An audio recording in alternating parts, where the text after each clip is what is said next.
Mein Name ist Gerold Miller. Ich würde mich als Konzeptkünstler, als abstrakter Künstler bezeichnen. Und um meine künstlerische Vorgehensweise zu beschreiben, ich zerlege das klassische Bild in seine einzelnen Komponenten, in seine Einzelteile und füge die neu zusammen, neu auf eine ganz einfache Art und Weise, um eine klare Bildsprache zu erreichen. Titel der Arbeit ist Anlage 129. Es gibt 180 Anlagen, so benenne ich diese Arbeiten. Als Anlage ist es einfach ein gefundener Titel, Bildanlage, ein Bild anlegen. Das ist jetzt eine frühere Arbeit aus meinem Werk. Mein Frühwerk bezeichne ich vom Studium bis meinem Umzug Ende der 90er Jahre in Berlin. Und diese Arbeit ist von 1996.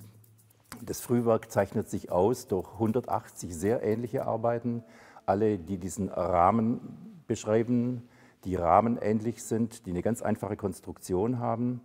Und wiederum dieses Werk zweigeteilt ist in Arbeiten, die konstruiert sind, fest konstruiert sind, mit einer monochromen Farbigkeit und die gebaut sind, geschichtet sind, wie diese Arbeit, wo die Farbigkeit durch einen Zufall ihre Gültigkeit bekommt.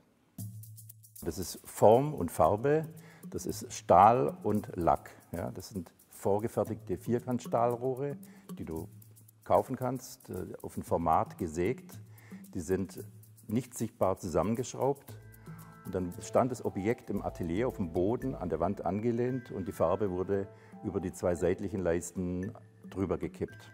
So lange, bis genügend Farbe die Leiste bedeckt hat. Ja. Und die lief dann weiter und wurde unten am Boden dann aufgefangen und das Werk war fertig.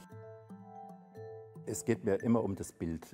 Es geht immer um den Grenzbereich, was ist ein Bild, was macht ein Bild aus. Ich sprach eben, dass ich das klassische Bild zerlege in seine Einzelteile. Also ein Bild ist Größe, Proportion, Materialität, Komposition, Dichte, Vordergrund, Hintergrund. All diese Dinge sind in meinen Arbeiten auch drin, aber eben sehr minimal, sehr zurückgenommen.